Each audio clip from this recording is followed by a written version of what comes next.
Welcome to Tucker Carlson tonight. Imagine how it must feel to be Beto O'Rourke right now. If you're O'Rourke, you're out there running for president really hard, or at least running for vice president. You're running anyway. You're giving speech after speech every day. Children are our future. Today is the first day of the rest of your life. Inspiring stuff like that, deep stuff like that. And there's a physical component to the job too. You're riding your skateboard for the camera. Taking God knows how many selfies for your fans on Snapchat and Instagram. It's not an easy gig. Then one morning you wake up and discover that your one true love, the American news media, have called it off. They've left you for a younger, hotter candidate. Went out for a pack of cigarettes and just never came home. They split with some guy from Indiana. You can't even pronounce the guy's name.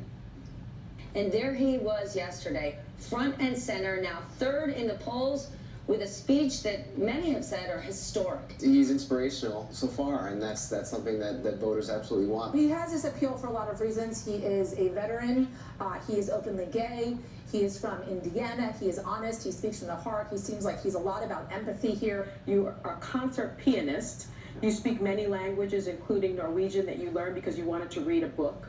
A real Renaissance man. He was like Beto's smarter brother a little bit, and he's so smart to try to channel Obama. The second coming of Obama, huh? We'll see about that. My prayers may have been answered if that's true. The draw to this point has been young, fresh, positive, and a change agent. This guy is chicken soup for my soul. Chicken soup for my soul. Even by the naughty standards of the news media, this is a new level of political commitment. They don't just want to vote for this guy. They want to consume him like a hearty stew. Every last drop of Buttigieg, yum. They're all in. What's going on here exactly? Who is this guy?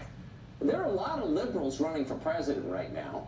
Why would the 37-year-old mayor of some third-string Midwestern city, no offense, but that's what it is, why would that guy stand out? Why is he more impressive than, I don't know, Senator Cory Booker, or former Governor John Hickenlooper, or for that matter, any of the approximately 11,000 progressive Democrats running for president at the moment? Why is this guy better than them? That's a pretty tough question, actually. We checked. Nobody knows. Least of all Buttigieg himself. His website gives you his bio and then tells you how young he is, very young. It says pretty much nothing about what policies he might support. That's not an accident. Quote, we can't just talk policy points all the time, Buttigieg said recently. As Democrats, we have to figure out how to tell a better story about our principles, end quote. And actually, that's not a crazy point. Storytelling does matter. But first you have to know what your story is. You have to know what your principles are. And suddenly, neither party knows this. They're not sure what they stand for. And that's really why things seem so bizarre right now in this country politically, why they're so chaotic. The confusion is especially acute on the left, we have to say, because when your only principle is gaining power, well, you're out of luck. You wind up elevating people like Bernie Sanders, who seem like they're acting on principle, but are just the opposite.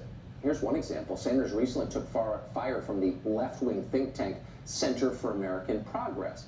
Cap noted the irony, and it's real, that Bernie Sanders became a millionaire by writing a book about how millionaires are evil. Sanders didn't like that criticism. Last night, he delivered this response to it. Listen. You raised the issue, I am a millionaire. Well, actually, this year we had $560,000 in income. And that's a lot of money. And that money, in my case, my wife's case, it came from a book that I wrote, pretty good book. You might want to read it.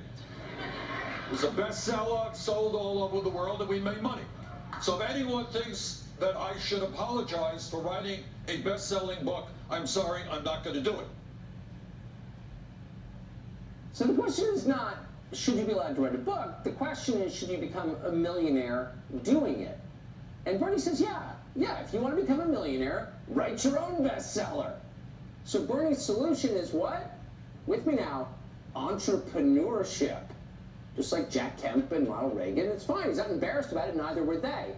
But let's not call it socialism. Let's not tell the kids it's socialism.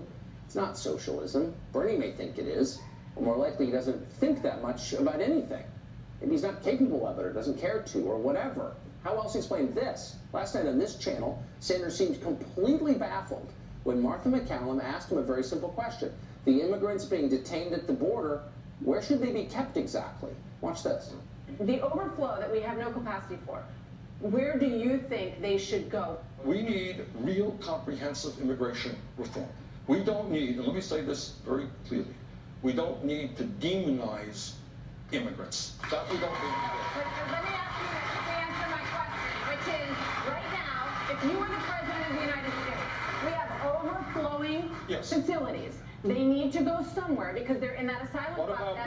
Where would you put them? What about building proper facilities for them right now? Where? That could be done Where? right on the border. Right on the border at the same... So the people who live on the border should have more facilities in their states, but sanctuary cities which have said they're open to accepting people should not take more. Now this is a political act. It's not.